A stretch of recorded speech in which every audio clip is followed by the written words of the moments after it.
El documento se llama Clasificación X, el tema de esta noche. Bueno, estamos nosotros como padres.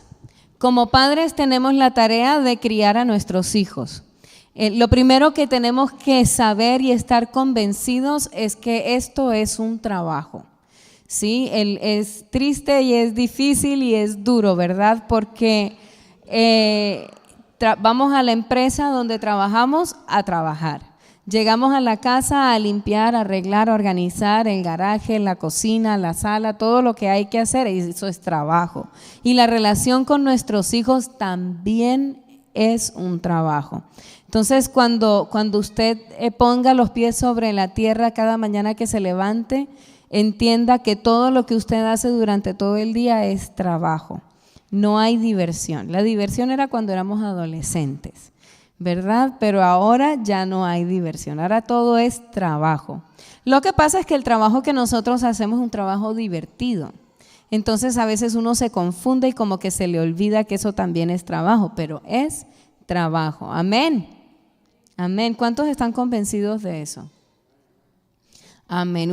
Yo pienso que uno tiene que estar convencido porque hay momentos en que a uno le da pereza disciplinar a los hijos, atenderlos como los debe atender, enseñarles. A veces da pereza. Yo soy honesta, a mí me pasa a mí también. Uno está cansado, está pensando en otras cosas. Uno dice, ¿qué pasó conmigo? Y el tiempo para mí, y mis intereses y mis necesidades. Ya no tengo derecho ni de enfermarme. No tengo derecho. ¿Cierto? Así es. Ya uno no tiene derecho. Sino que todo lo que uno hace gira alrededor de nuestros hijos. ¿Sí? Si ganamos un sueldo, queremos ganar un mejor sueldo para darles un mejor futuro. Queremos darle mejores estudios, queremos darle mejores ropas, queremos darle una mejor casa, un mejor porvenir, ¿verdad? Si tenemos una casa bonita y bien organizada, antes uno se metía en cualquier hueco. Cuando yo recién llegué al Canadá me compré un póster que todavía lo tengo, que tiene un gato, un cachorro de gato metido en una lata y dice, cuando Dios está en tu corazón, cualquier lugar es un hogar. Bueno, cuando uno tiene los hijos ya uno no se mete en una lata, porque uno quiere darle un mejor lugar a sus hijos. Casi que todo lo que uno hace va en función de los hijos. Y eso puede traer un poquito de cansancio, pero tenemos que renovar nuestras fuerzas constantemente en el Señor para que podamos afrontar este reto, no de un día, de 2 días, de 1 año, de 2 años, sino de toda una vida. Amén. De pronto es más extenuante al principio y se va haciendo menos exigente en cuanto al tiempo, pero para toda la vida está uno comprometido con esos muchachos o esas muchachas que uno trajo al mundo. Amén. Entonces, partiendo desde ese punto de vista, yo quisiera que miráramos algunas características que encuentran algunos padres con niños de ciertas edades, pero quisiera dedicar un poco más de tiempo, me han pedido que dedique un poco más de tiempo a la adolescencia, pero igual vamos a mirar rápidamente todas las edades. Entonces, el primer grupo de edad, vamos a pasar a la siguiente filmina. El grupo de 0 a 4 años, una edad bien ocupada. Es una edad bien activa, es un niño completamente dependiente del padre. Él no come, no se baña, no se levanta, no se acuesta, puede estar muerto del cansancio, pero no se duerme si no hay una intervención de parte del padre. Entonces es un niño que nos necesita todo el tiempo. Desafortunadamente la licencia de maternidad no es de 4 años, es de 1 año. Y después de 1 año nos vemos obligados a mandarlos al daycare para poder seguir trabajando, para seguir dándoles todas aquellas cosas que dijimos que queríamos darle a nuestros hijos, ¿verdad? Pero eso no puede ser una excusa para que yo me desaparezca como padre. Sí, cuando el poquito tiempo que yo paso con mi hijo, sí, desde las 7 de la mañana que se levanta, bueno, si es el mío se levanta a las 5, desde las 5 de la mañana que se levanta hasta las 8, 9 que uno lo deja en el daycare, que haya una interacción, una actividad constante, una conversación con ese niño, con esa niña, para que él sienta que no ha perdido a su papá porque se tuvo que ir a un daycare, ¿verdad? Que cuando él llega a la casa a las 6 de la tarde, no sea póngase las pijamas que yo quiero descansar también, sino tener un tiempo de familia, así sea 15 minutos. Acuérdese que para un niño 15 minutos es como si fueran 2 horas para nosotros. A nosotros 2 horas se nos van así. Solamente compare los shows de televisión para un niño de esta edad con el show de televisión que usted ve. Usted se sienta a ver una película como The Lord of the Rings que dura 3 horas y yo qué sé qué más, ¿cierto? Y el niño no aguanta eso porque eso es demasiado para él. Para él sus shows duran 15 minutos, 20 minutos. Así que 20 minutos de cualidad que usted le saque a su hijo en el día, que usted se siente con él, que no haya ninguna otra cosa, sino solamente usted y su hijo son muy valiosos en el niño de esta edad, de 0 a 4 años. Yo tengo la rutina en mi casa. A las 7 de la noche subimos todos al cuarto y empezamos los pijamas, los dientes, la lectura bíblica, leemos un libro, a veces hasta nos contamos chistes, nos hacemos cosquillas, corremos, jugamos, nos escondemos, jugamos al escondite. En esa hora no hay teléfono, no hay cocina, no hay computador, no hay televisor, no hay nada. A las 8 de la noche ya todo el mundo está durmiendo, nada más es 1 hora, no es mucho. Realmente comparado con todo el día no es mucho, pero de pronto él no pide más, no necesita más, pero esa hora es importante. Mire cada uno cómo sobreedifica, eso dice el apóstol Pablo, el fundamento lo pone el Señor nos dio esas criaturas perfectas, pero cómo sobreedificamos. El rol del padre, él debe aprender a darle el tiempo al niño. Esta es una etapa para sentar los principios básicos de disciplina. ¿Qué es la disciplina? Es importante que entendamos que la disciplina no es dar golpes y castigar a nuestros hijos. La disciplina es orden. Ser disciplinado es ser organizado, que las cosas tienen un lugar, que las actividades tienen una hora. Sí, que esto es apropiado en este lugar y esto es inapropiado en este otro lugar. A veces para impartir disciplina necesitamos castigar, ¿sí? Pero no, el castigo no es la disciplina es el orden, la organización. Y es un niño que tiene que aprender en esta etapa a ser puntual, a ser limpio, a ser organizado, a lavarse las manos, a ir al baño, a no hacerse pipí encima. Sí, son retos, parece mentira, pero son retos, todos ellos son retos. Pero el trabajo del papá es lograr que ese niño aprenda las bases de una disciplina. ¿Por qué? Porque mañana más tarde él va a ir a la escuela, él va a tener un trabajo, él va a tener unas responsabilidades y si él dice, ay no, hoy me siento cansado y no voy al trabajo, entonces eso quiere decir que no le enseñamos disciplina. Que hay un tiempo en que uno puede decir me siento cansado y eso es una buena excusa. Pero hay un tiempo en que no. ¿Sí? Yo no puedo hacer que mi niño tome una siesta a las 7 de la mañana, otra siesta a las 9, otra siesta a las 11, otra siesta a las 3 y todas las siestas de 15 minutos. No, si está cansado, entreténgalo, manténgalo activo y a la hora de la siesta él se duerme y duerme 1 hora, 2 horas, porque todo tiene un tiempo, dice la palabra del Señor, y para todo hay hora. Quisiera pasar al niño de 4 a 11 años ahora.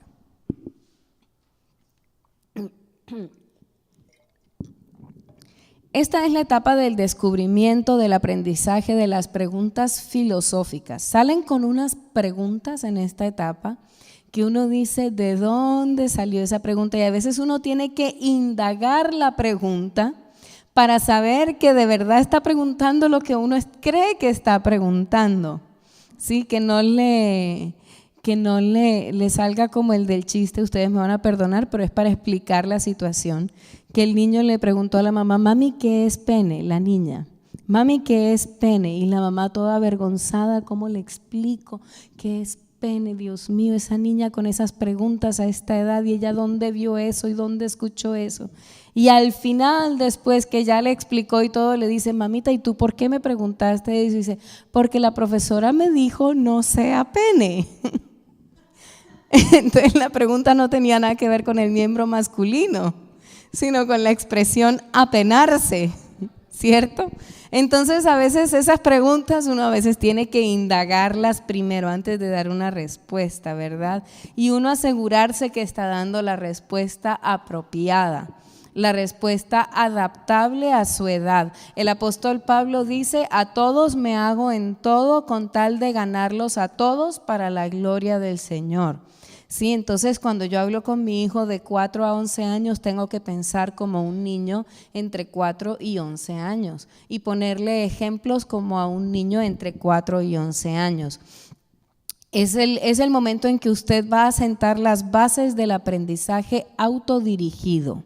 Sí, aquel dicho que dice: si alguien tiene hambre, no le des un pescado, enséñale a pescar.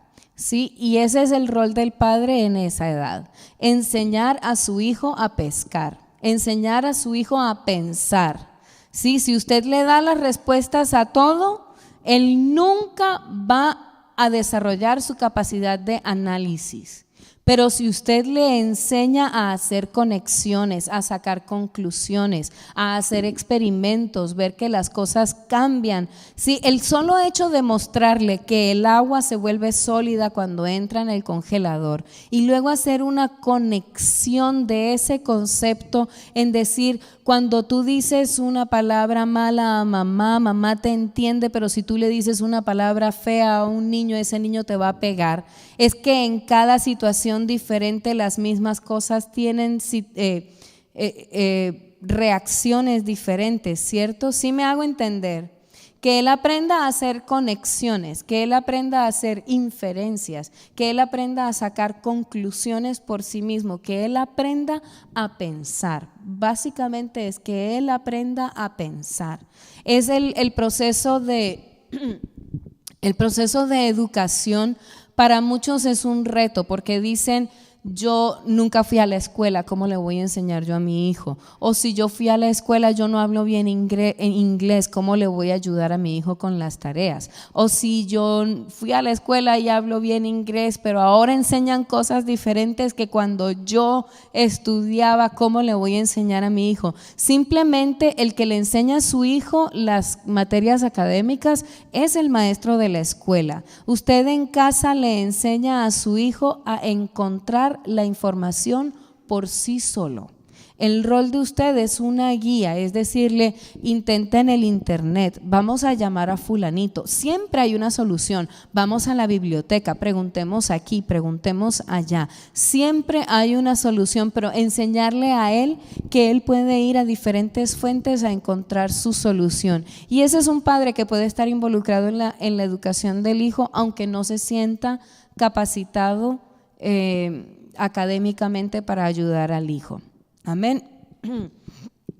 Es la etapa de la educación formal y es importante que nosotros les ayudemos a que ellos sean buenos alumnos, ¿sí? No decir: es que este niño me salió brutico o me salió difícil o él para las matemáticas, sino no, antes al contrario, darle todas las herramientas para que él sea lo mejor que él puede ser, sin esperar que él sea el mejor, porque probablemente nuestros hijos no van a ser los mejores, pero que dentro de lo que él puede, él sea por lo menos del bulto de los buenos, que él no se sienta menospreciado, que no se sienta rechazado, que él no se sienta que él no puede alzar la mano en su salón de clases y participar. Es importante porque eso va a determinar el futuro de él, eso va a determinar que ese adolescente quiera terminar el high school o que ese adolescente quiera proseguir al college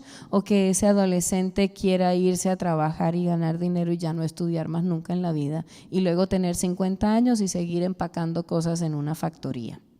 ¿Sí? El éxito posterior empieza con el éxito primario. Hay que empezar por el principio, obviamente. Y bueno, pasemos a la etapa del adolescente, de 12 a 18 años.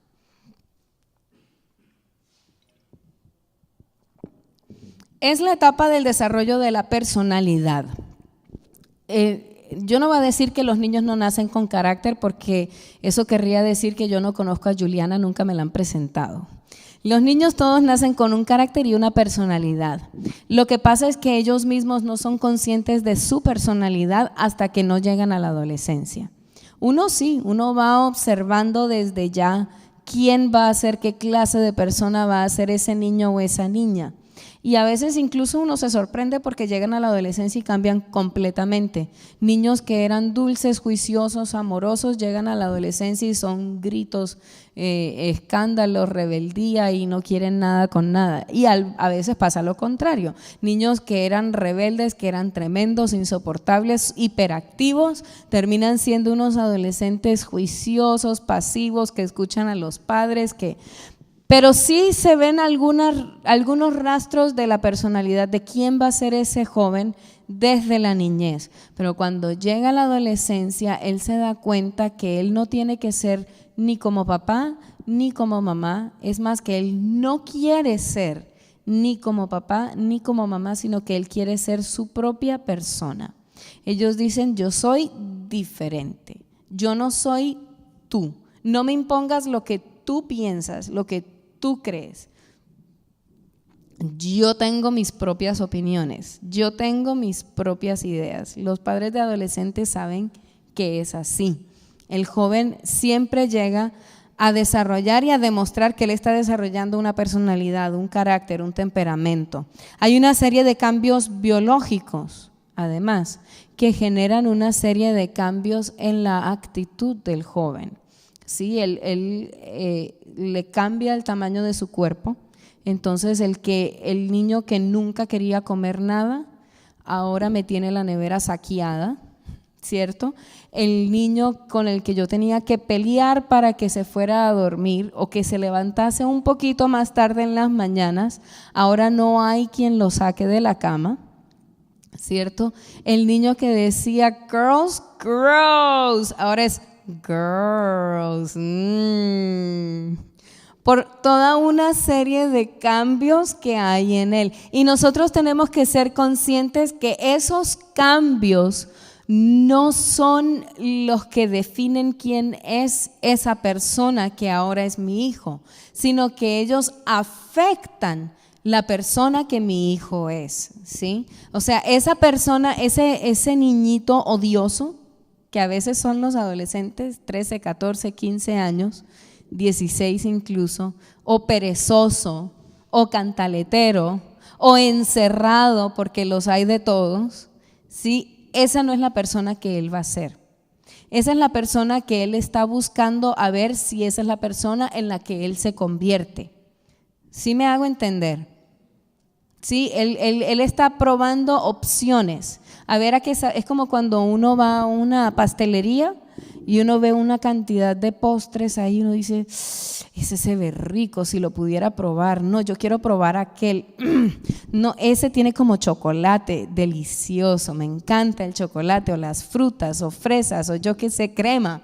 Sí, uno los quiere probar todos. Pareciera que ese es el adolescente. Él como que quiere probar todas las opciones. Entonces, hoy se levantan amorosos, me hacen una tarjeta, me dan flores, me regalan, me dan besos, me cantan una canción y mañana me tiran la puerta en la cara, porque hay que probarlo todo.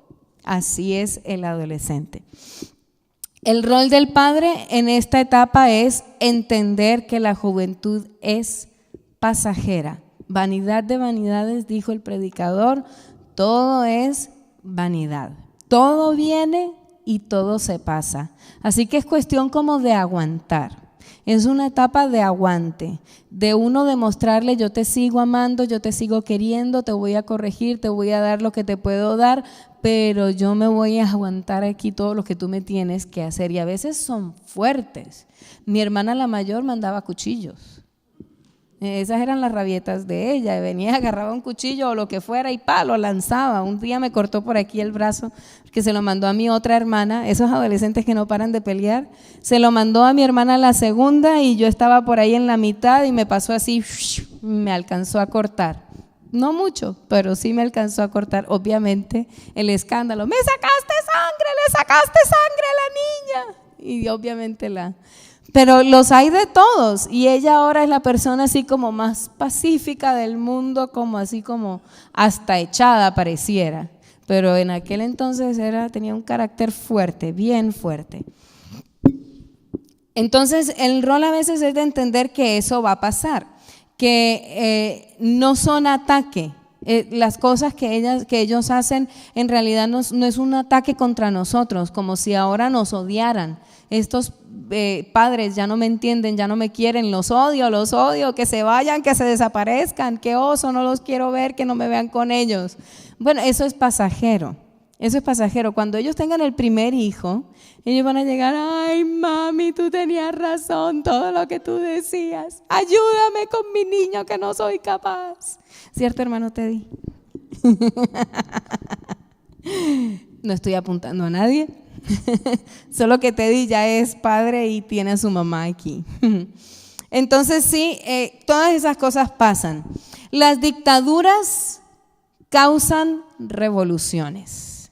Si yo soy un padre dictador, eso es lo que voy a tener en mi casa, una revolución, un levantamiento, un alzamiento en armas, un derroque del poder, ¿sí? Un golpe de Estado. Eso es lo que traen como resultado las dictaduras, sino que lo diga la hermana Carelia, ¿cierto? En Cuba se ha visto bastante de aquello. Y los levantamientos, las rebeliones, las guerras no traen nada bueno de resultado. Mi hermana la mayor, ella decía, en esta casa que no lo dejan a uno tener novio, pero ¿qué tiene de malo? Si a mí no me gustan ni siquiera los inconversos, me gustan los cristianos, con el primero que me proponga matrimonio, con ese me caso. Y lo hizo. A los 17 años se fugó de la casa y llevó palo. Le fue mal, muy mal. Mi papá cambió el método. Se acabó la dictadura. Las dictaduras traen rebeliones. Entonces, si nosotros queremos ser rígidos y fuertes con los hijos, se nos van a ir. Eso de pronto es aplicable a un niño de 1 año, de 2 años. Uno le está moldeando el carácter, uno le está enseñando disciplina, uno lo está tratando como de organizar, de ser una persona, no un animalito, que a veces parecen animalitos, ¿verdad? Pero el adolescente no, al adolescente ya no se le puede tratar como si fuéramos dictadores. Hay que cambiar el método, hay que ajustar el método. Nada de cocotazos, como diría el célebre Gabriel.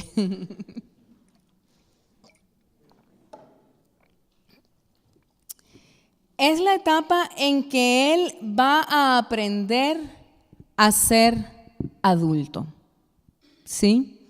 Entonces piense usted en todas sus responsabilidades como adulto y piense en esto, su hijo tiene que tener las, ¿cómo se dice? Skills, habilidades para cumplir las funciones de una persona adulta, ¿sí? ¿Qué funciones tiene que cumplir una persona adulta? Tenemos que ir a trabajar y ganar dinero.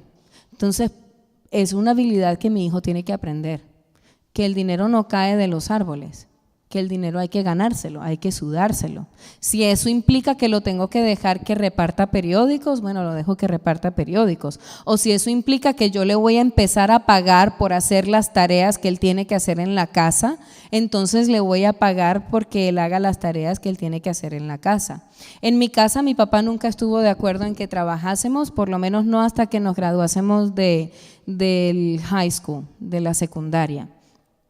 Pero entonces él sí nos daba premios monetarios, o nos decía, él nos daba una cuota semanal, una mesada los domingos, y él nos daba el domingo, yo me acuerdo, bueno, empezó, la primera que a mí me dieron era 50 pesos.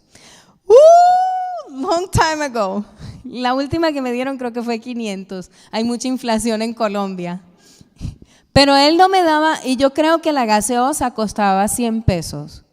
Y él me daba justo para una gaseosa los 5 días de la semana, algo así, de pronto un poquito más. Sí, yo pienso que un poco más. Pero él me daba como, yo no te voy a dar comida para el descanso, sino te voy a dar 1,000 pesos, póngale. Y ahí me debía alcanzar para los 5 días. Entonces tú verás si comes, si no comes, si compras algo, si no compras nada, o si lo ahorras o si algo. Y entonces él nos daba 2 pares de zapatos al año. Tenían que durar y que no crezca el pie. Entonces siempre escogíamos como un par de zapatos informales y un par de zapatos de domingo. Siempre era así. Entonces, si uno le decía, papi, yo quiero otro par de zapatos, es que me compré, fueron zapatos cerrados y yo quiero sandalias. Entonces él decía, bueno, ahorra. A veces él me decía, ahorra la mitad y yo te pongo la otra mitad. Entonces, claro, a dieta por 1 semana, 2 semanas, 3, lo que tomase, ¿no? Media gaseosa al día, yo qué sé, pidiéndole a los amigos, dame un traguito, comparte. Sí, para poder, porque él tiene que aprender el valor del dinero, ¿verdad? Nosotros como adultos sabemos que el dinero es uno de los problemas más grandes que uno tiene como adulto, que uno está viendo, tengo que asegurarme que tengo suficiente para la renta al final del mes, tengo que asegurarme que hay para comprar la comida, que los zapatos de los niños, que la ropa de los niños, sí, tantas cosas que uno tiene en mente, y que mi hijo no sepa entender el valor del dinero porque nunca se lo enseñé. Y el día que tenga el primer trabajo y él todavía vive en mi casa, que yo no le cobre una renta. No quiero sonar mal, pero es lo justo, ¿sí? Si su primo viene a vivir en su casa y consigue trabajo y se está haciendo $2,000 mensuales, ¿usted no le dice por lo menos dame 100 para el agua? Es lo lógico. Entonces, ¿por qué no a mi hijo? Le estoy ayudando, exactamente. En vez de, algunos padres dirán, uy, pero eso es duro, eso es como fuerte, eso es como, es que es mi hijo y cómo lo voy a hacer eso. No, le hace un mal si no le exige un costo de vivienda. Así sea $5. Si él se gana 200, quítele 5. No le quites no, eso tampoco es bueno, ¿sabe? Porque él necesita aprender a administrar su dinero. Él necesita, y siéntese con él de vez en cuando. Yo no sé si ustedes como pareja lo hacen, mi esposo y yo lo hacemos. Por ahí cada 6 meses o cada vez que hay un cambio de sueldo, últimamente casi que todos los meses lo hacemos, nos sentamos a hacer un presupuesto mensual. Entonces, tenemos tanto, vamos a pagar tanto de arriendo, tanto no sé cuánto, tanto tal, queda tanto mensualmente, tenemos el proyecto de comprar un juego de sala. Nosotros al principio comprábamos a crédito, como por 3 o 4 años compramos a crédito y luego dijimos más nunca. De ahora en adelante, si queremos algo, lo compramos al contado. Así que generalmente nos sentamos, hacemos un presupuesto y decimos, ok, queremos un juego de sala. Porque estuvimos como 8 años con un sofá verde que me dieron de segunda cuando llegué al Canadá. Entonces queremos un juego de sala. ¿Cuánto nos queda mensualmente? Mensualmente nos quedan $100. Ok, vamos a poner esos $100 aparte. Y cuando tengamos los 1,000 que nos cuesta el sofá, entonces lo compramos. Y así. Y no, fue más rápido. Fue más rápido porque el Señor es bueno. Nos sentamos como en marzo tal vez a hablar del tema y resulta que por ahí en julio o agosto alguien lo llamó para hacer un trabajo extra y con el trabajito extra ya se completó. O sea que antes del año, que era lo que pensamos que nos iba a tomar ahorrar, ya tuvimos el juego de sala. Pero ¿por qué yo no le voy a enseñar a mi hijo eso?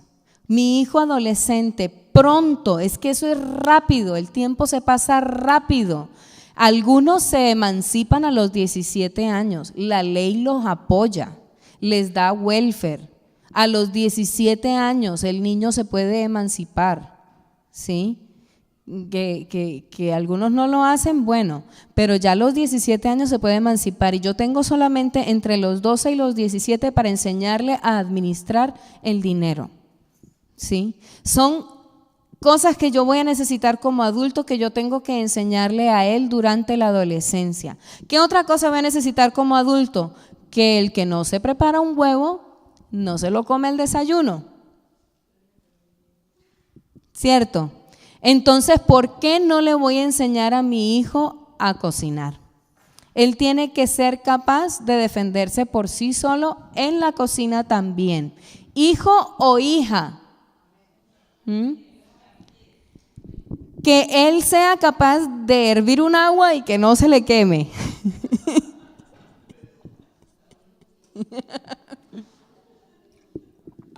O hacer una hamburguesa y no cortarse la mano.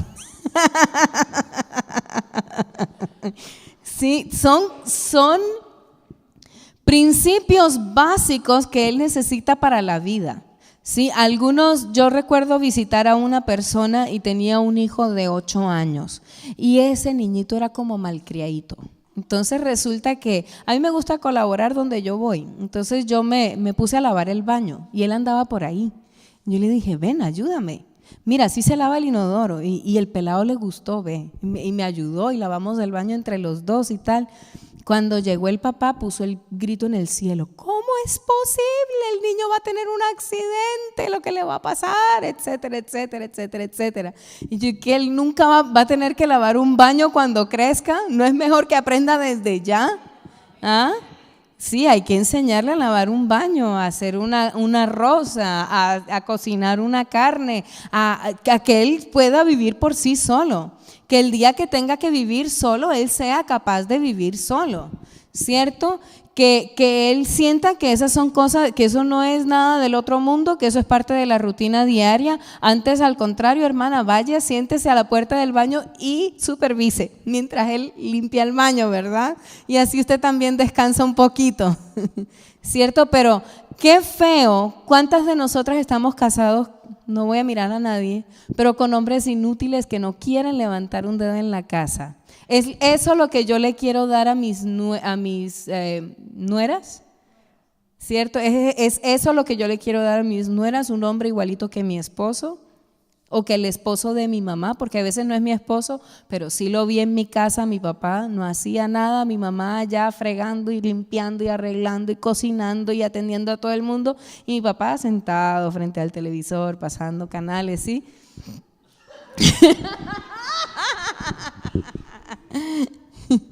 O sea, todo tiene un acomodo, ¿verdad? Todo tiene una situación.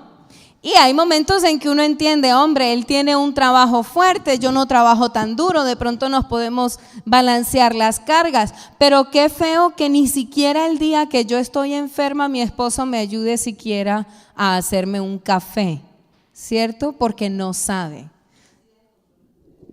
¿Ah? Ahí sí te ayuda, ok.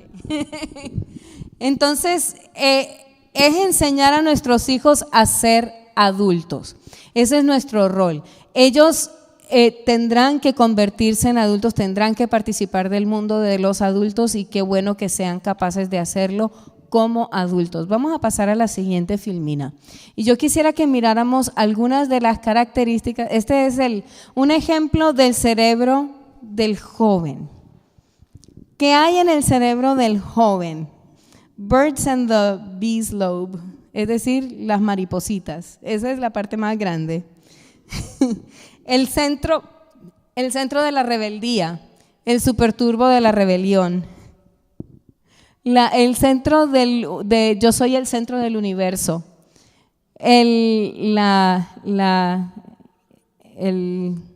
¿Cómo es? La llave de yo soy Q. ¿Ya? La memoria para la música, porque se saben todas las canciones, pero no se saben un versículo, ¿cierto?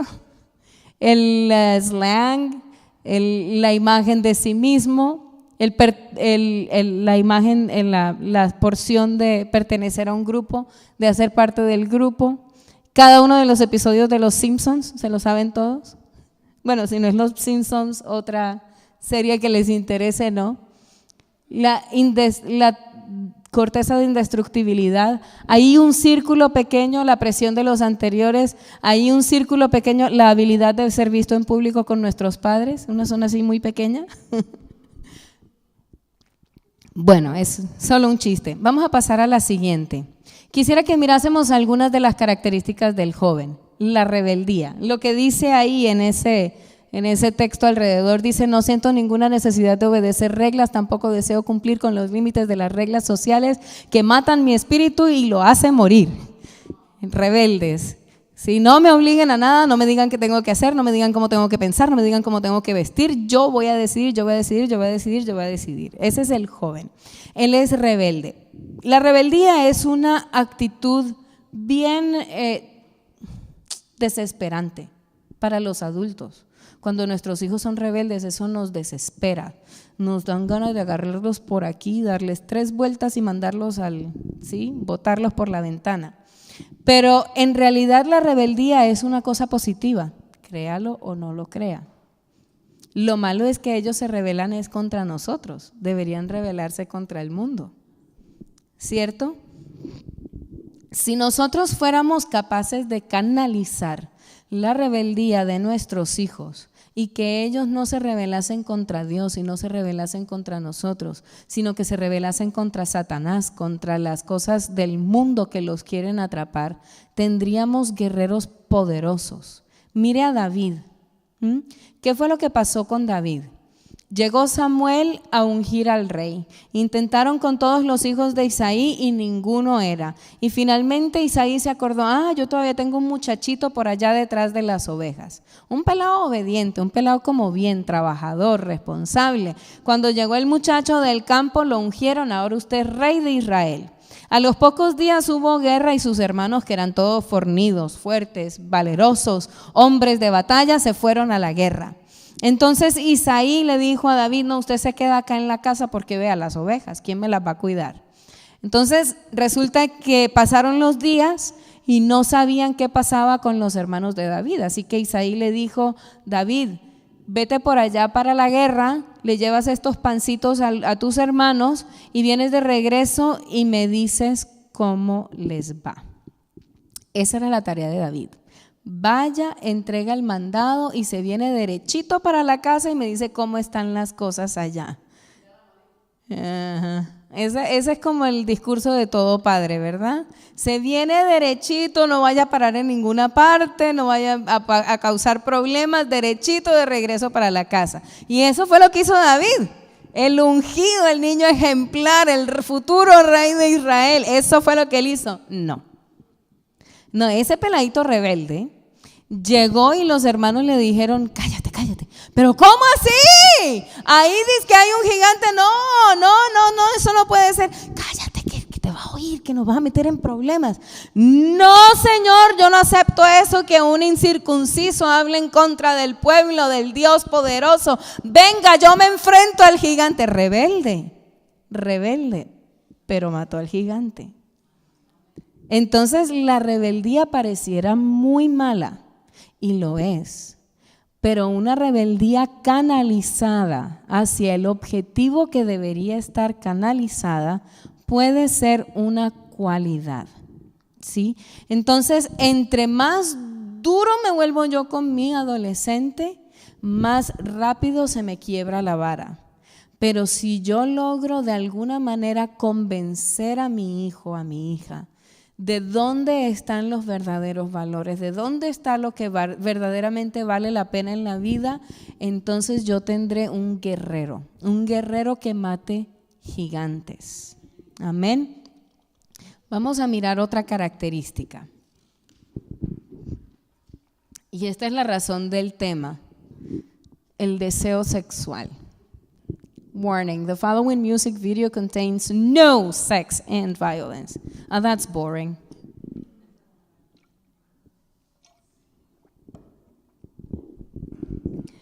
Los jóvenes se ven obligados a tener un deseo sexual desenfrenado. No es que ellos quieran, no es que alguien los está obligando. Aún el que no ha tenido ninguna influencia externa tiene un deseo sexual desenfrenado si es un joven normal, Sí, está como la historia del hombre que dijo: a mi hijo no me lo va a corromper nadie, yo lo voy a criar allá en las montañas y donde nadie me lo pueda afectar, donde nadie le haga daño, donde nadie me lo contamine. Y un día dice: bueno, yo voy a darle la oportunidad de que vea, de todas maneras, hombre, no es justo que vea el pueblo, entonces lo voy a llevar y que él decida si quiere algo, y lo que él quiera yo se lo voy a dar. Entonces le dijo: bueno, mi hijo, mañana vamos al pueblo, tú observa y al final del día me dices si te interesa algo, yo te lo compro. Y bueno, fueron, miraron instrumentos, música, tecnología, todo lo que a un joven le podría interesar. Y pasaron unas muchachas muy simpáticas y le dijo: ¿eso qué son? Esos son conejas, mijo. Ah, bueno, está bien. Bueno, al final del día el padre le preguntó: ¿qué quieres, mijo? ¿Qué te compro? Papi, un par de conejitas. Eso es un adolescente normal, ¿sí? A nosotros nos resulta de pronto extraño. Cierto que ese niño dulce, esa niña dulce que yo tuve en mis brazos, que yo arrullé, que cuando estuvo enferma yo lo cuidé, la cuidé, que etcétera, es toda esa ternura y ese amor de madre, de padre que nos inspiran nuestros hijos, se convierte en un muchacho que de repente quiere tener relaciones sexuales, pervertido, enfermo sexual, que hasta, perdónenme si se los diga, pero hasta le interesa masturbarse. Ew, disgusting, ¿cierto? Pero eso es un joven normal, ¿sí? Yo no le voy a decir que eso está bien, tampoco le voy a decir que eso está mal. Yo solamente le voy a decir: eso es un joven normal. ¿Por qué? Porque hay una serie de cambios en su cuerpo. ¿Sí? Las hormonas se están reproduciendo en una forma abismal, su cuerpo está creciendo más rápido de lo que él sabe, le están apareciendo a la muchacha unas características que ella no sabía que podían estar ahí, que solamente eran de mamá y ahora son mías también. El muchacho de repente se ve enfrentado a unos tamaños que él no conocía, sí, unas sensaciones extrañas. Entonces todo aquello es dentro del círculo de lo normal. Obviamente que nosotros no queremos alimentar lo que ya de por sí es una bomba de tiempo. Por eso nosotros les prevenimos y les decimos: mijito, no vea ese programa de televisión, no vea esos videos, ¿sí? No vea esas cosas, evite esas conversaciones. La palabra del Señor dice: las malas conversaciones corrompen las buenas costumbres. ¿Sí? Entonces uno sí quiere prevenir a su hijo, pero uno tiene que ser consciente que por mucho que uno lo proteja y por mucho que él no se tenga que enfrentar a todas esas situaciones, por muy montaña que lo pongamos, él de todas maneras tiene un deseo sexual que además él no es capaz de controlar. Entonces, ¿cómo lo vamos a controlar? La palabra del Señor dice en Gálatas 5:16: andad en el Espíritu y no satisfaréis los deseos de la carne. En Romanos 8:13 dice: haced por el Espíritu, haced morir las obras de la carne. Entonces, el deseo sexual no es un problema. El problema es qué hace el joven con ese deseo sexual. Eso sí puede ser un pecado. Ahí es donde yo entro a orientarle. Y si mi orientación es darle reglas y decirle: usted nunca tiene relaciones sexuales hasta que no se case, porque he dicho y es así, eso no le va a funcionar, porque las reglas y los discursos no le funcionan a nadie. Lo que funciona es el poder de Dios. Es la única cosa que nos puede guardar. En Filipenses 1:6 dice que Él ha empezado en nosotros la buena obra y que Él es fiel para terminarla. En 1 de Tesalonicenses 5:23, si no estoy mal, dice que el cual está dispuesto a guardarnos completamente íntegros, espíritu, alma y cuerpo, hasta el día de su venida. Y dice: fiel es el que lo ha dicho, el que también lo hará. Eso es lo que puede mantener limpio a mi hijo. Si yo no habito, si yo no conozco la palabra de Dios, si yo no habito en el Espíritu, yo no puedo ayudar a mi hijo. Es como cuando uno va en un avión con un niño, le dicen a uno, si el avión está en problemas, primero colóquese la máscara de oxígeno usted y después ayude al niño menor que no es capaz. Así lo mismo en el área sexual o en todas las áreas de nuestros hijos. Si yo no me pongo la máscara de oxígeno que viene directamente del cielo primero, no le voy a poder poner la máscara de oxígeno a mi hijo. Cuando se la vaya a poner, ya yo estoy muerto y mi hijo también. Entonces todo empieza porque yo sea capaz de vivir en el Espíritu, de andar en el Espíritu, de dejar que el Señor controle todas las áreas de mi vida. Y entonces sí, ahí yo puedo ayudar a mi hijo. Amén. Si no, realmente es una tarea muy difícil. Yo no le voy a decir que es imposible, hay muchos que lo han logrado. Pero ¿cuántos de nosotros no diríamos, habría sido mejor si aquello o esto no hubiera pasado? Amén. Después de un hijo indeseado o de una enfermedad indeseada. En estos días hablamos con un amigo nuestro de hace muchos años en Barranquilla. Crecimos juntos, éramos jóvenes en la iglesia, todos estábamos como en el mismo ambiente. Estos dos muchachos eran hijos de una hermana que yo no sé si puede decir que era hermana, porque ella aparecía como el cometa Halley de vez en cuando en la iglesia. Ella dice que ella era miembro de la iglesia, pero no era una persona muy comprometida con Dios. Y era sorprendente cómo estos dos muchachos, muy entregados al Señor, muy buenos servidores, uno de los dos es pastor ahora. Y uno decía, bueno, Dios es bueno, mire cómo Dios los cuida, Dios tiene cuidado de ellos y Dios es fiel, y a pesar de que la madre no ha sido un buen ejemplo, no ha sido responsable con ellos, pero el Señor los sostiene.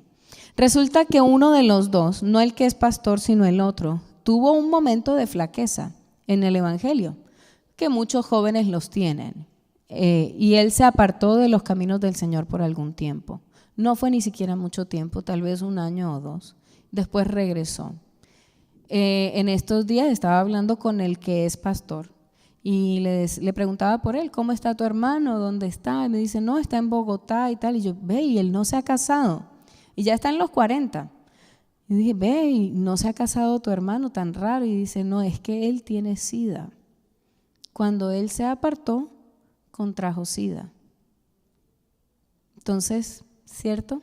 Si hubiera una madre que vivía con él en ese tiempo, y él tenía como 20 años cuando eso pasó, era bien joven.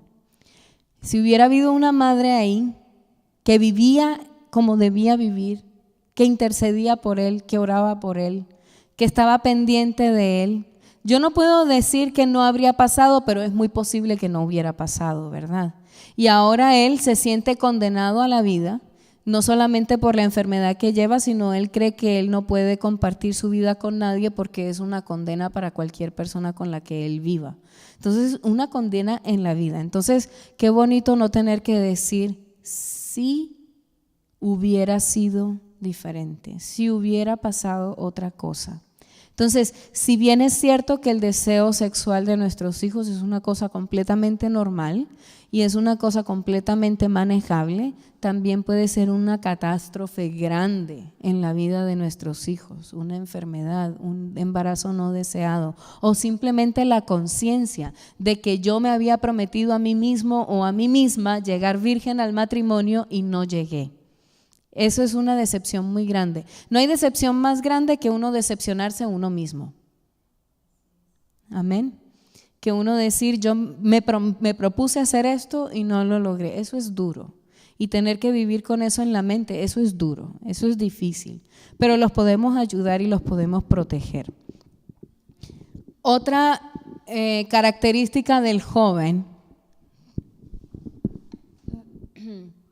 Hermano Álvaro. ¿Cuántos han visto eso en casa? El enojo que viene acompañado con el portazo, ¿cierto? los adolescentes, como no le puedo pegar a mi mamá, le pego a la puerta.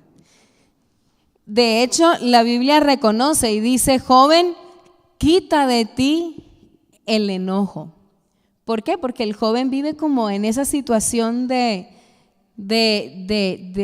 rabia, como si estuviera molesto todo el tiempo. A veces uno dice una palabrita y ¡fuf! Se enciende un fuego que uno dice, ¿de dónde? Ese niño, ¿de dónde saca tanta violencia? Esa muchachita tan dulce y ahora mírela cómo me contesta. Ella que me hacía florecitas y me dibujaba a mí tan bella y tan hermosa y ahora mírela lo que está haciendo. O ese joven, ese caballero, que por algunas partes suena familiar la historia. Hay varios factores que contribuyen al enojo. El enojo generalmente es un resultado de una frustración. El joven, la mayoría del tiempo y la mayoría de los jóvenes se sienten feos. Así sea la más bonita del grupo, se siente fea. Por ahí dicen que las bonitas tienen un método, que siempre andan con una maluquita para verse más bonita. Yo no sé si es verdad, pero bueno. Y la maluquita anda con la bonita a ver si algo se le pega. Pero la mayoría de los adolescentes se sienten feos, tanto hombres como mujeres. Y se sienten frustrados porque se sienten feos. No creen que son buenos para nada, así tenga todas las mejores notas. Entonces dice, pero es que yo no tengo ningún amigo, yo no soy bueno para nada. Claro, como pasa metido en los libros, no tiene amigos, entonces no es bueno para nada. Y el que tiene 10,000 amigos dice, es que a mí no me entran las matemáticas, yo no soy bueno para nada. Mi hermana Ilenia, ella era muy inteligente, siempre ocupó el primer lugar, y ocupó el primer lugar no porque tenía el mejor promedio, ella siempre tenía 10 sobre 10 en todas las materias. Y resulta que un día sacó 9 en matemáticas. Llegó a la casa llorando. Yo no sirvo para nada, saqué 9. Así son los adolescentes. Todo es así como al extremo, ¿no? Una cosa pequeña, eso es una tragedia. Es como, ¿sí? Les hace falta sueño. ¿A cuántos adolescentes les gusta acostarse temprano? Que ustedes sepan. A ninguno. A todos les gusta trasnochar y si duermen solos más todavía, 2 de la mañana, 3 de la mañana y algunos son adultos y no han dejado de hacer eso, ¿verdad? No miro a nadie. No hemos dejado, yo soy de esas, cuando mi esposo se va de viaje yo digo, ay, si me mandara a dormir. Digo, no, pero todavía puedo hacer algo más, todavía alcanzo a lavar un plato, todavía alcanzo a hacer una cosa. Quiero aprovechar para hacer todo lo que no hago cuando él está. Pero es una de las razones por las que andan mal geniados, porque no duermen lo suficiente. No se acuestan a la hora que se tienen que acostar y obviamente en la mañana no se quieren levantar y terminan llegando tarde a todas partes y eso les da más rabia todavía. Pero es que tú no me tienes la ropa lista, o es que el desayuno estuvo muy tarde, o es que el lunch no estaba listo. Es que, claro, la culpa la tiene todo el mundo, pero en realidad fue que él se levantó tarde y eso es otra razón de frustración, otra razón de enojo. Siempre tienen hambre. ¿A cuántos les da mal genio cuando tienen hambre? ¡Ay! Mateo chilla cuando tiene hambre, sobre todo los hombres, pero el adolescente casi siempre tiene hambre y como casi siempre tiene hambre, casi siempre está de mal genio, ¿cierto? Todos aquellos, más los hombres que las mujeres poco a poco, pero todos aquellos son factores que contribuyen al enojo. ¿Sí se da cuenta que él no tiene rabia con usted?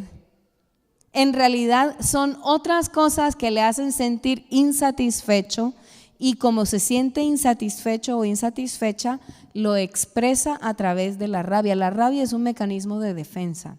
Es una forma de decir, no te me acerques porque no soy capaz, no sé de qué soy capaz, no sé qué haría si te me acercas y no quiero tampoco ceder a tus dulzuras. Porque esa es otra cosa, son ariscos, dicen en la costa, en Colombia.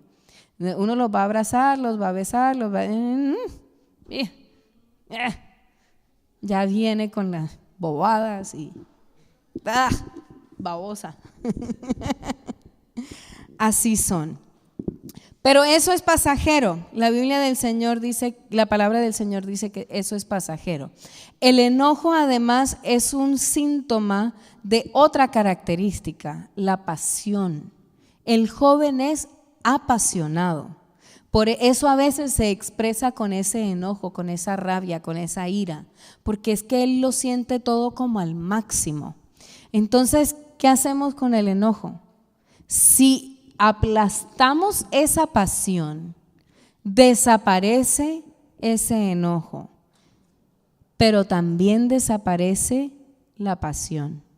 Y la pasión es lo que dice en Hebreos, lo voy a leer textualmente, en Hebreos 11 del 33 al 38. Mire lo que hizo la pasión por esta gente, que por fe conquistaron reinos, hicieron justicia, alcanzaron promesas, taparon bocas de leones, apagaron fuegos impetuosos, evitaron filo de espada, sacaron fuerzas de debilidad, se hicieron fuertes en batallas, pusieron en fuga ejércitos extranjeros. Las mujeres recibieron sus muertos mediante resurrección, mas otros fueron atormentados, no aceptando el rescate a fin de obtener mejor resurrección. Otros experimentaron vituperios y azotes, y a más de estos prisiones y cárceles. Fueron apedreados, aserrados, puestos a prueba, muertos a filo de espada. Anduvieron de aquí para allá cubiertos de pieles de ovejas y de cabras, pobres, angustiados, maltratados, de los cuales el mundo no era digno, errando por los desiertos, por los montes, por las cuevas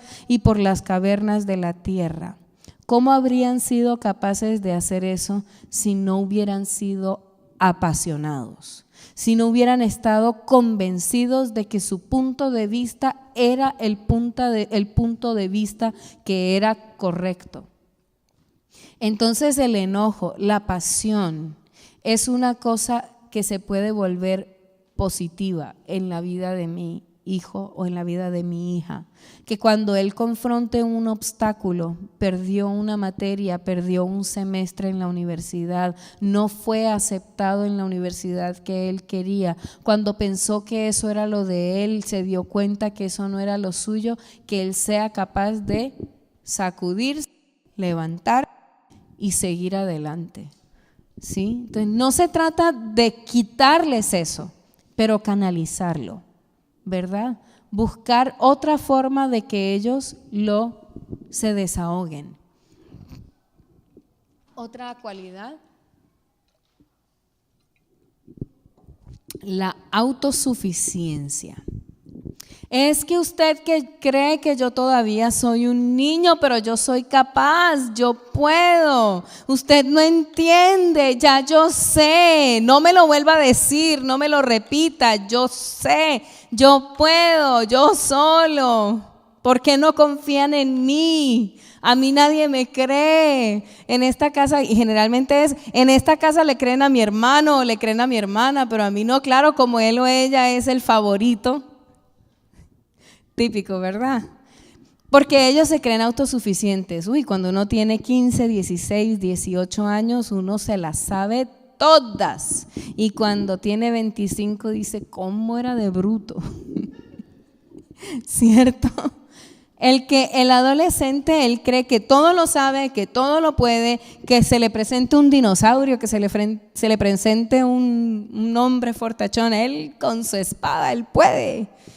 Pero a veces les queremos convencer de que no pueden. Y es verdad que a veces no pueden, pero a veces sí pueden. A veces nosotros no confiamos, es verdad que nosotros no confiamos en que sí pueden. A veces deberíamos dar un paso atrás y simplemente observarlos y ver qué es lo que está pasando. Mi papá hacía una cosa que era después de los años, él se ha confesado. Él me daba el permiso. Me decía, ok, ves, tú puedes ir, vete tú sola. Pero yo salía por aquí, él salía 10 minutos después y me seguía en toda la ruta, todo lo que yo hacía, donde yo llegaba, se quedaba en la puerta ahí esperando a ver si desde afuera veía algo de lo que estaba pasando en la casa. Cuando ya veía que se abría la puerta, se alejaba un poco, me observaba cómo salía y todo el camino de regreso a la casa y veía y se daba cuenta que sí, a veces sí podía y a veces se dio cuenta de cosas que yo no debía estar haciendo. Porque claro, yo podía hacer cosas que él no me iba a dejar, yo podía. Pero a veces sí se trata de uno hacerles creer que ellos lo están haciendo solitos y todo el mundo es feliz, ¿sí? Usted los controla porque los está observando muy de cerca, pero al mismo tiempo él se siente feliz porque él está convencido de que él lo está haciendo él solo.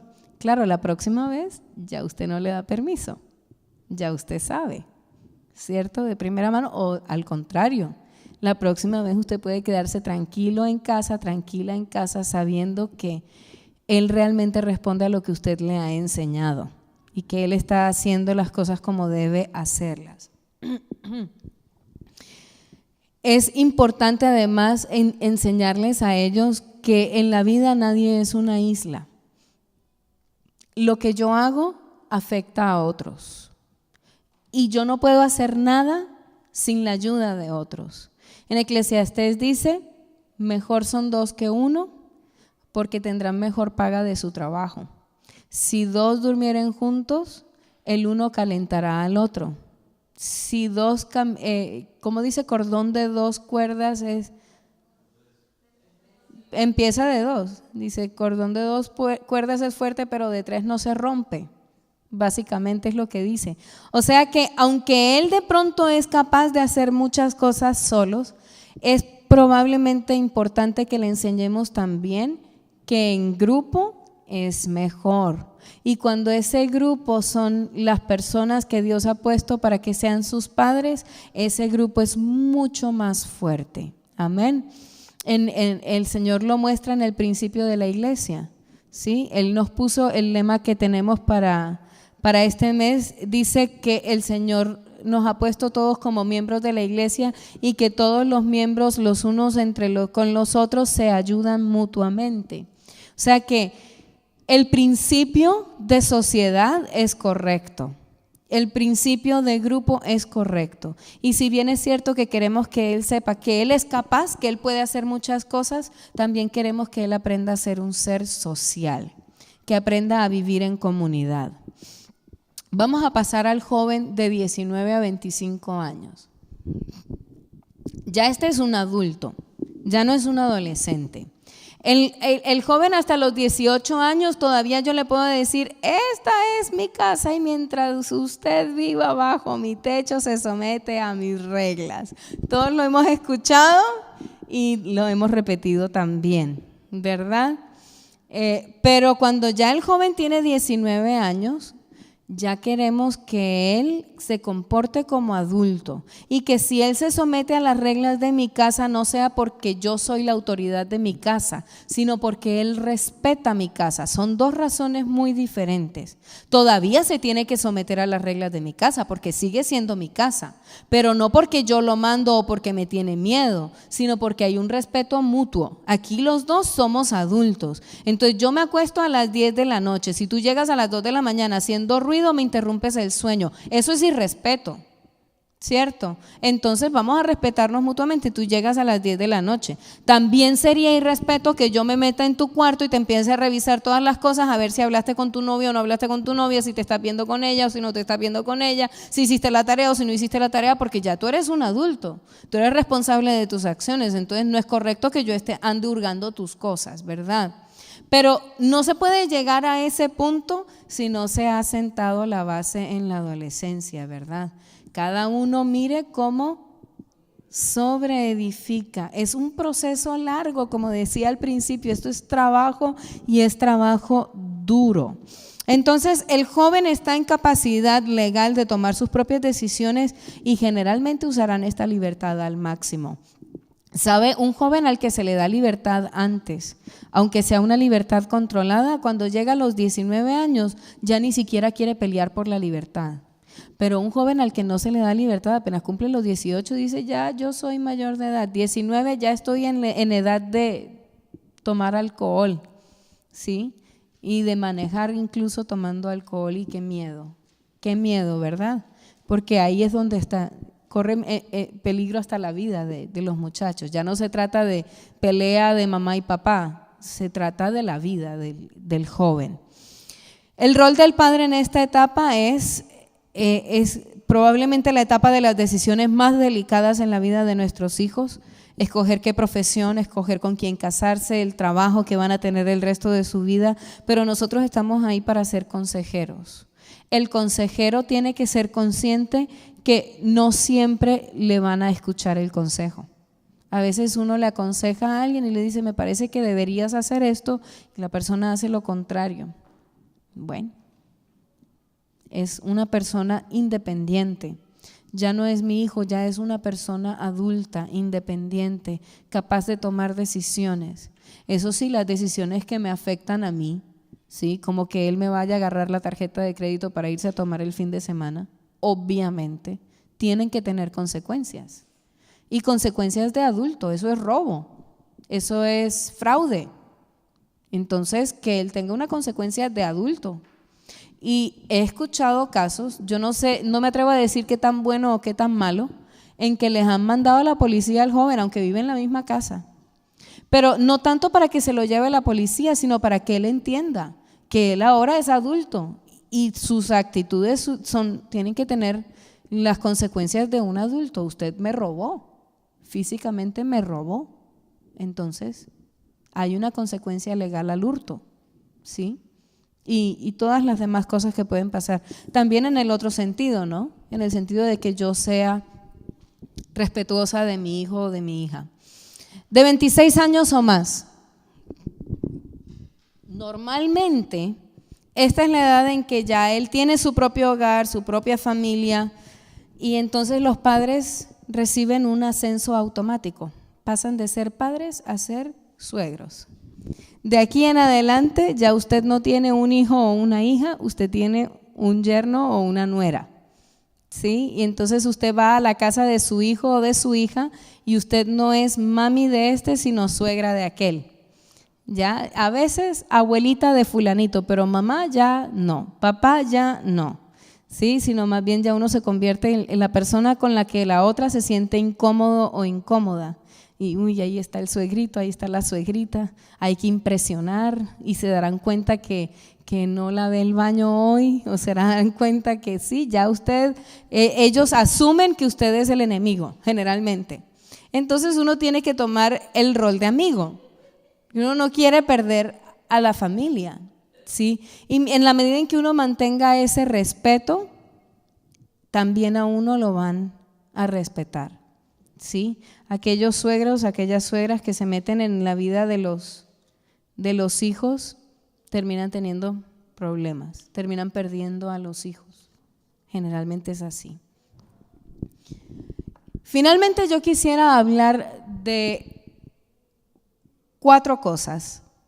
Como padres, en la siguiente, nos enfrentamos al reto de ser padres y después de mirar todas las cosas que uno tiene que hacer y que tener en cuenta, uno dice, ¿y yo con qué me enfrento a esto? Todas las herramientas están en nuestra mano. El Señor le dice a Moisés, ¿qué es lo que tienes en tu mano? Y Moisés le dice, una vara. No era mucho, una vara, un pedazo de madera cortado de un árbol. ¿Qué es una vara? No es nada, pero con una vara se abrió el Mar Rojo, con una vara se mandaron las 10 plagas, con una vara salió agua de la roca, una vara muy poderosa. La vara yo la he comparado a la disciplina y la amonestación del Señor. La Biblia nos invita a que criemos a nuestros hijos con disciplina y amonestación del Señor.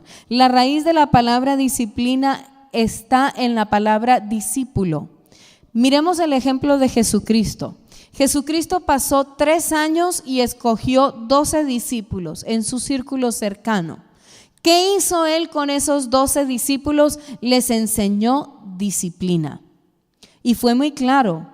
Cuando llegaron a Cesarea les dijo, vayan por los pueblos, vayan por las casas, prediquen el evangelio, a donde les ofrezcan, reciban, donde no les ofrezcan, salgan, se sacuden las sandalias y se van. Y les dijo exactamente qué era lo que tenían que hacer. Además les puso ejemplo, ellos lo vieron orando, ellos lo vieron enseñando, ellos lo vieron sanando, ellos lo vieron dirigiendo multitudes, ellos le vieron hablando en lo íntimo, le vieron hacerlo todo.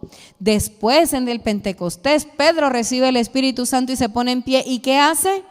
Le habla a la multitud de la misma forma que Jesucristo le hablaba a la multitud. Jesucristo le dio a comer a 5,000 y Pedro hizo que 3,000 se convirtieran en un discurso. Eso es un discípulo que aprendió de su maestro. Su maestro le enseñó disciplina. Y eso es lo que nosotros hacemos con nuestros hijos. Nosotros les enseñamos a ellos disciplina. Esto es lo apropiado aquí, esto es inapropiado allá. Míreme cómo yo lo hago. Así como yo me comporto, así se tiene que comportar usted. ¿Sí? Lo que usted es va a ser lo que yo soy. Generalmente es así. Hijo de tigre, sale pintado. Cuando yo tenía como 15 años, fuimos a Bucaramanga. Mi papá lo invitaron a una semana de la familia, creo que fue, y él estaba dando conferencias y entramos a la casa del pastor y ahí había otro pastor que había sido misionero y acababa de llegar de la misión. Él había sido misionero en Bolivia y entonces estaban, los grandes hablando y yo estaba como mirando lejos porque no había ningún joven por ahí. Pero el misionero de Bolivia se me acercó y empezó a preguntarme, a meterme conversación y a hablar conmigo. Y me dice, usted tiene una gran bendición, ve a ser la nieta del hermano Larsen y la hija del hermano Álvaro, ambos fueron misioneras. Vea, usted va a ser misionera porque hijo de misionero sale misionero. Y yo le dije, no, hermano, eso fue para las generaciones de ellos, yo no. Y aquí estoy todavía comiéndome las palabras porque uno no lo puede evitar. Cuando uno critica a los padres y uno dice, yo no quiero ser como mi papá, yo no quiero ser como mi mamá cometió estos errores, mi papá cometió estos errores. Todos somos rapiditos a juzgar a nuestros padres, ¿verdad? Pero luego nos vemos nosotros repitiendo las mismas cosas y nuestros hijos van a repetir lo que nosotros hagamos. Eso es disciplina. ¿Sí? Si yo soy un joven, un padre o una madre que no soy capaz de levantarme en las mañanas, yo pienso que mi hijo tampoco va a ser capaz de levantarse en las mañanas. ¿Sí? La disciplina es desde el ejemplo hasta la corrección, el orden, las reglas, todas aquellas cosas que además el hermano Win estaba hablando el día martes. Hay una diferencia entre disciplina y castigo. El castigo a veces es una herramienta que utilizamos para reforzar la disciplina. De esto no se hace así, esto se hace asado. No lo hizo, entonces hay que castigarlo. Y el castigo viene de muchísimas formas. En la disciplina se habla de 2 tipos de disciplina en 2 tipos de situaciones. Se habla de la disciplina positiva y la disciplina negativa. Positiva porque se da algo, negativa porque se quita algo. Y disciplina o castigo que se da algo como recompensa de algo bueno, o se quita algo como recompensa de algo bueno, o se da algo como recompensa de algo malo, o se quita algo como recompensa de algo malo.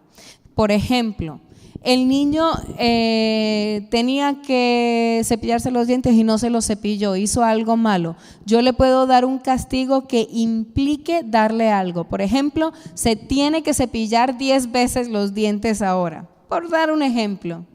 O yo puedo hacer una disciplina que le quite algo, como usted no se cepilló los dientes, ahora no tiene derecho a que yo le lea una historia o a ver su programa de televisión.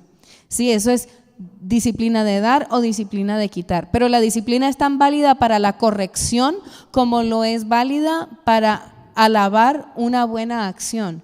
Vea, ni siquiera lo mandé y usted se cepilló los dientes, hoy lo voy a dejar que se acueste más tarde y vea 2 programas de televisión.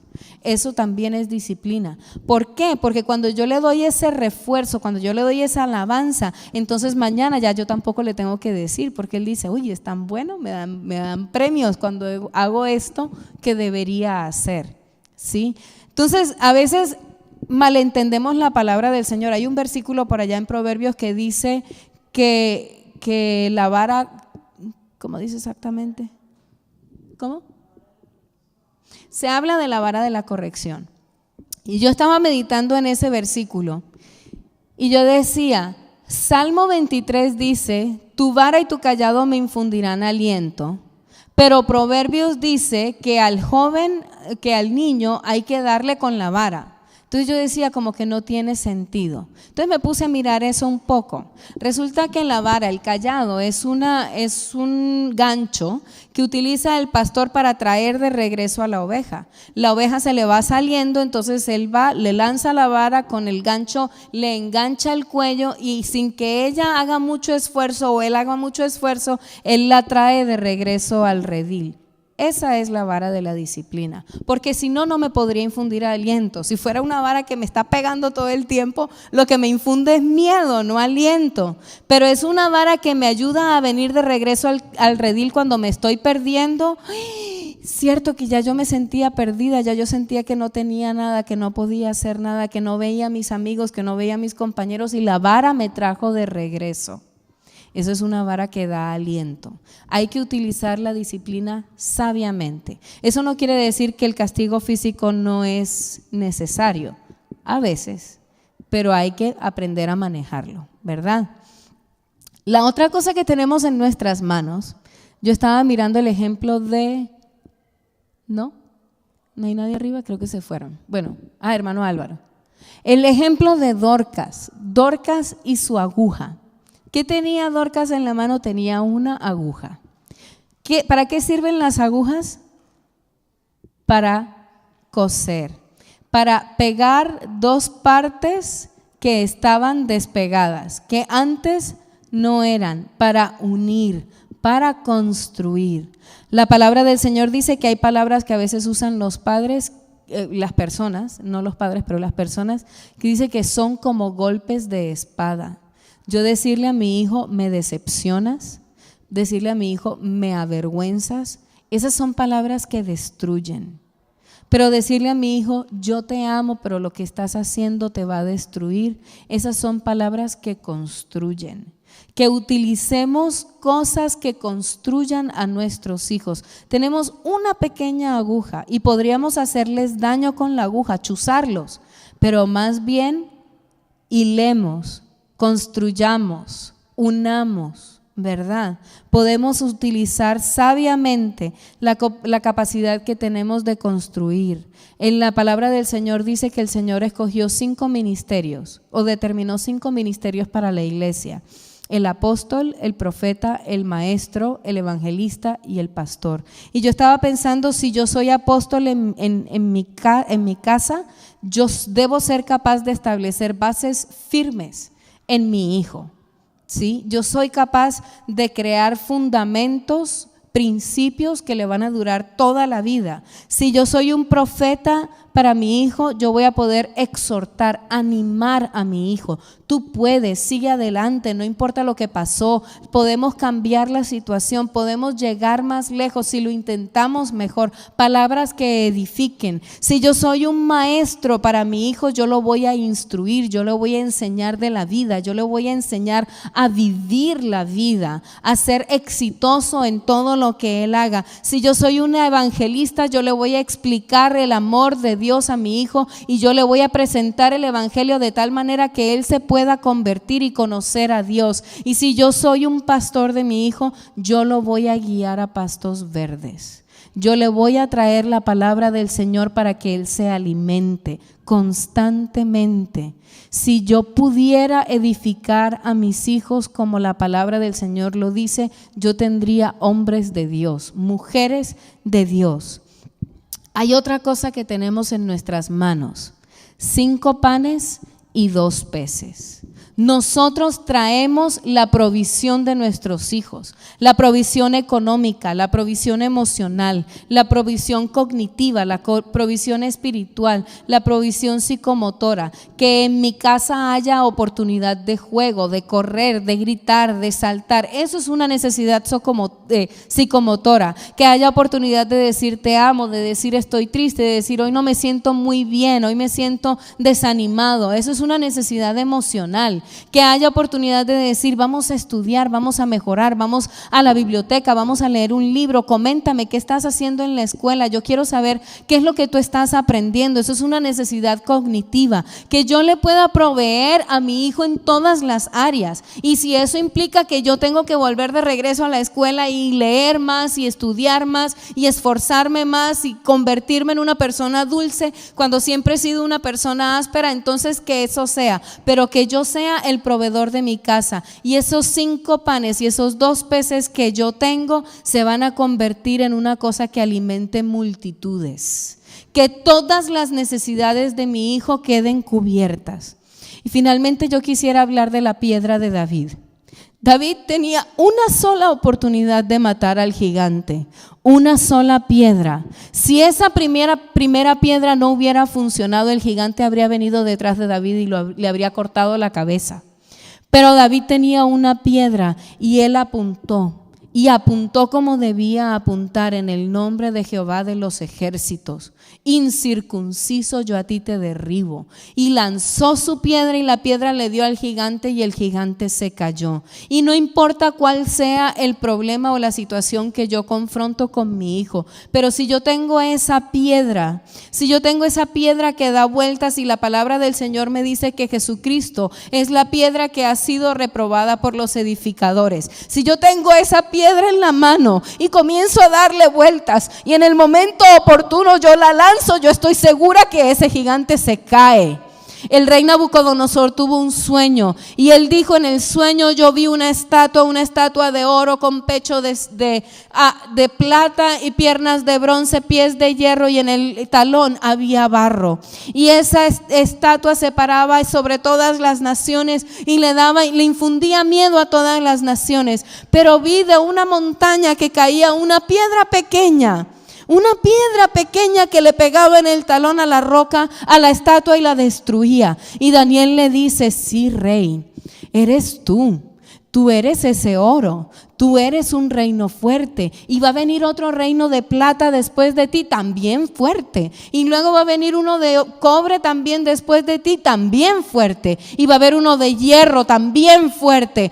Pero al final hay una pequeña piedra que le va a dar en el pie a tu estatua y la va a derribar. Esa pequeña piedra es Cristo y tú la tienes en tus manos.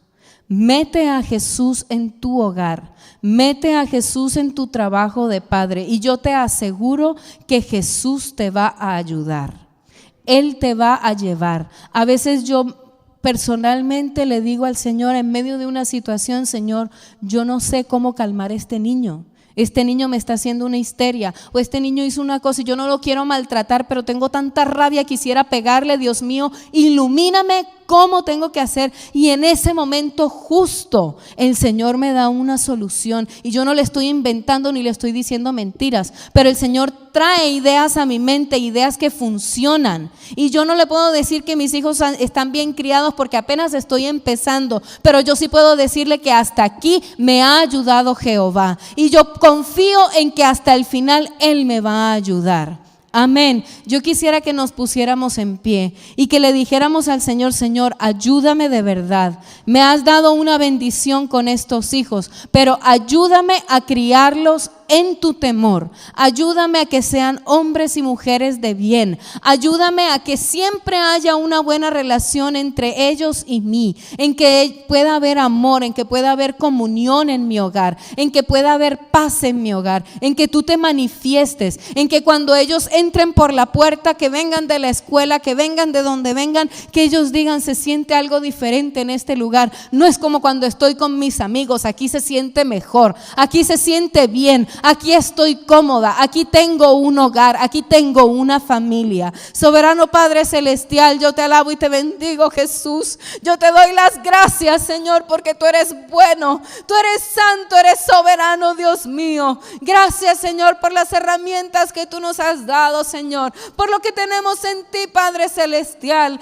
Oh Dios mío, pero nos sentimos a veces incapacitados, a veces sentimos, Señor, que no podemos, que estamos cansados, Señor, pero Dios mío, tú renuevas las fuerzas al que no tiene ninguna, Dios mío. Nos levantamos como las águilas en ti, Señor Jesús. Yo quiero pedir tu ayuda y tu dirección, Señor, en esta obra que tú nos has encomendado, Dios mío. Si fue uno, si fueron dos, si fueron 5 o 6, Dios mío, cada uno de los hijos que nos diste, Señor Jesús, que sean para tu gloria, Señor, que sean para tu alabanza, Dios Santo. Ayúdanos a hacer la obra que nos has encomendado en nuestras manos. Lo pedimos, Señor, en el nombre de Jesús. Amén. Aleluya.